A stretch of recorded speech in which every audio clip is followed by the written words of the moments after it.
Welcome to another episode of 10 Minutes with 10 Leaves. I'm your host, Bhumika, and today we have an exciting discussion lined up. We are diving into the world of compliance. What is compliance? Why it's crucial, and how businesses navigate its challenges.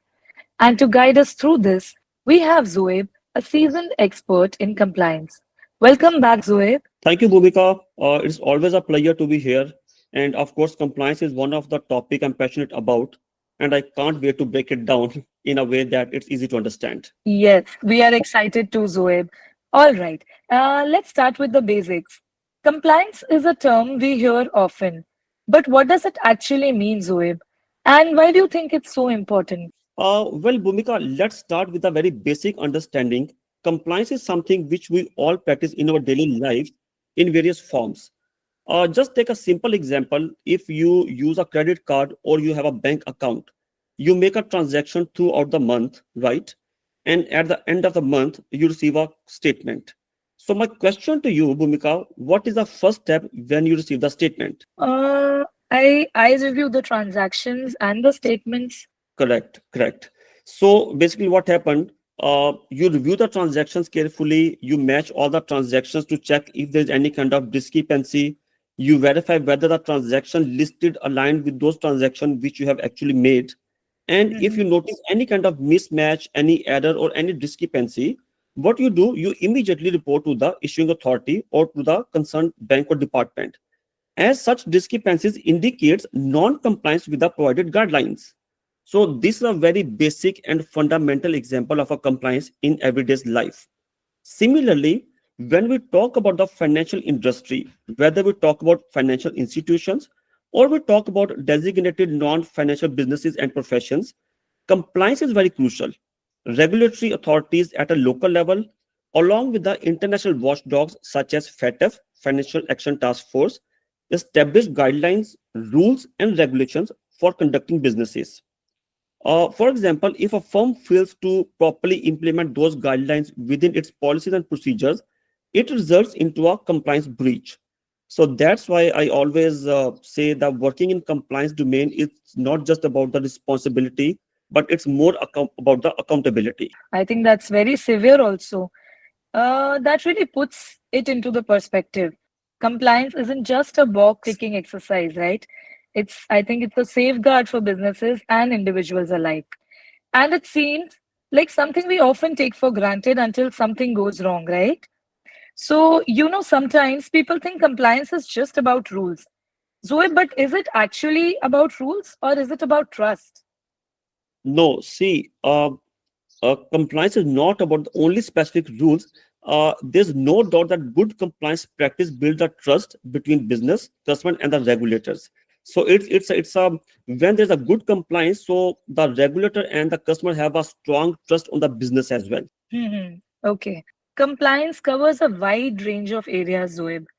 Can you please walk us through some of the key aspects and what are we going to focus on today? For sure, Bhumika. When it's come to a compliance, it's a very broader term and which cover a lot of areas like regulatory compliance, financial crime compliance, AML and sanction investigation and advisory, client onboarding, of course, transaction monitoring and STR reporting, suspicious transaction reporting, financial institution KYC, correspondent banking, and many more, which is a quite difficult to cover in one session. But today specifically, we will be focusing on the financial crime compliance and the regulatory compliance, as these are the most pressing concerns for businesses right now. Yes, I agree. And that also makes sense. Financial crime and regulations are at the heart of clients, especially in today's fast evolving business landscape. And with technology advancing, I imagine that these areas are becoming more complex, is it? Exactly, 100%. So, see, as in today's world, businesses grow digitally, so compliance frameworks must evolve and to keep up. Right, right. And Zoe, with cyber threats becoming more sophisticated, I'm sure compliance terms have their hands full. So, also tell us, how does compliance impact businesses on a daily basis? And what are the biggest challenges companies are facing these days in staying compliant? Well, compliance is crucial for businesses. It's not only help to prevent fraud, but also ensure ethical business practices, and of course, build a trust with customers and the regulators. So the companies that prioritize compliance definitely, of course, they definitely reduce their risk exposure and enhance their credibility. But staying compliant is not always easy. There are different challenges which company faces over the period of time. So I can list down few challenges which just came into my mind. I think one of the major hurdle is keeping up with the constantly changing regulatory landscape, because in the local and international level, every single time there is a new regulations are coming in which we need to embed it into the company's policy and procedures. So that's the one thing. Second thing which I can think of is the managing cost. Of course, the implementing proper compliance measures demands both financial and operational investments as well. Another crucial factor, which is a very important, is the employee training. So the firms must focus on the employees, and they conduct the annual training as and when there are new amendments and there are new guidelines provided by the regulators. So the companies must conduct a ad hoc training as well to give the full proper updated information to all the staff. And last but not least, I believe the cyber security risk have become a top priority nowadays due to increasing data breaches, making the protection of sensitive information as essential part of the compliance. So I believe these are the 4 5 key areas which we need to focus on. Wow, Zoe, that's that's a lot of components to juggle. And I suppose that the cost of non-compliance far outweighs the effort required to stay compliant, is it? There is no doubt, Bhumika. There is no doubt at all. Absolutely, Mm, cutting corners on compliance can lead to serious consequences. Especially in today's world, regulators are closely monitoring businesses' activities to ensure companies adhere the guidelines and establish a strong compliance framework to stay within the provided guidelines. So yes, of course. yeah, I can imagine.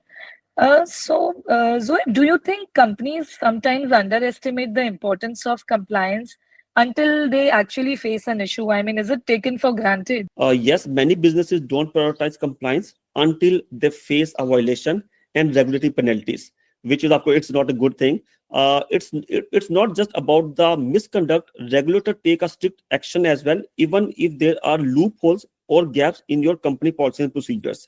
So I have came across instances in the past where the companies have not done any misconduct, but because there was a loophole and gaps in the policies and procedures and the risk framework, Hmm. which when those highlighted by the regulator, so regulator impose the penalties that this can cause a lead towards to the fraudulent activity. So you need to be focused, and you need to cover all the loopholes. Right. So वो आग लगने पे कुआं खोदने वाली बात है. Right, exactly. Right. Okay. And Zoeb, tell us what happens if a company fails to comply with regulations, and how do companies build a strong compliance culture? Like, what are they supposed to do? Well, being non-compliant can cause a serious problems for businesses. It can result in heavy fines and legal penalties, which can be costly and difficult to manage. So, of course, non-compliance can also damage the company reputation as well, which ultimately leading to loss of customers' trust and making it harder to attract the new clients. So, in some cases, businesses may face disruptions or even be forced to shut down if they fail to meet the regulatory obligation. So I suggest companies can improve compliance by making sure employees understand the rules and follow them. Additionally, I can say the company should encourage employees to report any concern or any kind of activity which is not as per the normal norms about the compliance without any fear. So creating an open and sportive environment ensure that the issues are addressed earlierly and properly, helping the company follow or laws and maintain ethical standards. Right, Zoeb. That's, I think, a very important information. Thank you so much, Zoeb, for sharing your expertise with us today. Thank you, Bhumika, for having me on this show. I had a great time with you. Thank you so much. Likewise. And with this, we come to an end of this episode. Stay tuned for more insightful discussions on 10 Minutes with 10 Leaves.